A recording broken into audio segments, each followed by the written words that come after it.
Le risque de crédit présente la particularité d'être à la fois pris intentionnellement par une organisation afin d'atteindre ses objectifs et d'exposer cette même organisation à des pertes potentielles pouvant la mettre en péril s'il n'est pas maîtrisé. Le risque de crédit concerne principalement les banques lorsque celles-ci prêtent des fonds à leurs clients pour financer leurs besoins. Mais il n'est pas exclusif au domaine bancaire, loin de là. Il concerne également toute entité, quel que soit son secteur d'activité, lorsque celle-ci accorde des délais de paiement à sa clientèle. Une entreprise qui livre des marchandises à ses clients sans encaisser le prix immédiatement consent finalement un crédit à sa clientèle, celle-ci disposant en effet de suite des marchandises livrées en s'engageant à régler le prix plus tard. Que ce soit dans le cas d'un prêt bancaire ou de biens livrés ou de prestations réalisées avec un différé de paiement, il existe un risque que le client n'honore pas ses engagements, qu'il soit en défaut de paiement. Je suis Jean-François Caron, formateur et consultant au sein de Format Conseil. Je vous propose dans cette ressource de comprendre ce qu'est le risque de crédit en identifiant quels en sont les facteurs et en relevant les principaux dispositifs visant à le maîtriser. Le risque de crédit est fonction de différents facteurs qui impactent son niveau. Le premier facteur concerne le client lui-même. Plus précisément, sa capacité à rembourser ce qui lui a été prêté ou à honorer ses échéances commerciales. Cette capacité est conditionnée par la situation financière de l'emprunteur ou de la clientèle en termes de solvabilité et in fine de liquidité.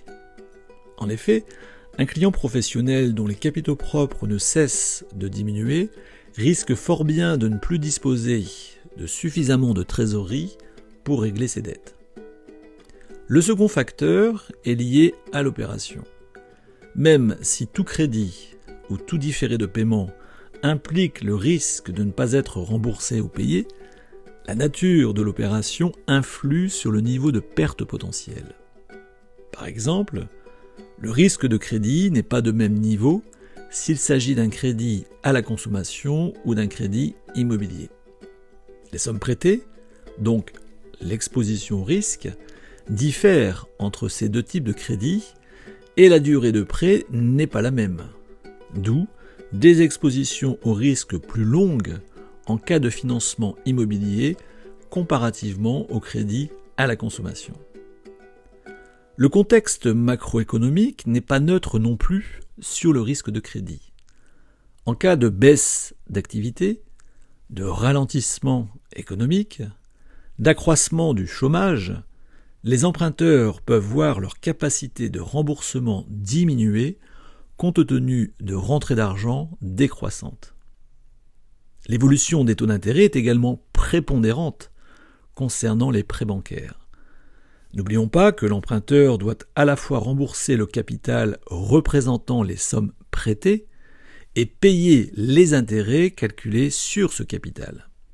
Dans l'hypothèse où ceux-ci sont variables, toute évolution à la hausse des taux d'intérêt accroît les efforts financiers à consentir par les emprunteurs pour honorer leurs échéances, jusqu'à parfois les asphyxier, comme l'a démontré la crise des subprimes à la fin des années 2000.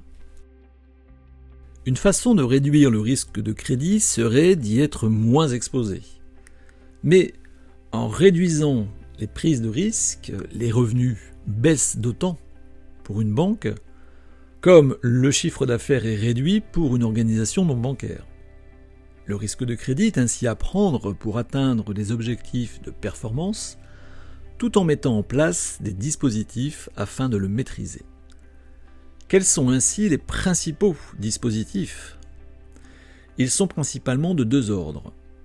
Les premiers consistent à prévenir les défauts de paiement de la clientèle en fixant des conditions de prêt ou de différé de paiement selon le type de client et la nature de client. Ainsi, une analyse préalable de la capacité de remboursement de l'emprunteur ou du client est réalisée afin de décider de l'octroi ou non du prêt bancaire ou d'accorder ou pas un différé de paiement pour une opération commerciale. Ensuite, les dispositifs de maîtrise du risque de crédit peuvent viser à protéger la banque prêteuse ou l'organisation non bancaire en cas de défaut de paiement de leur clientèle. Ainsi, si le client ne paie pas ce qu'il doit, la perte est limitée pour le prêteur en disposant de garanties qu'il peut exercer pour minorer les effets des créances irrécouvrables.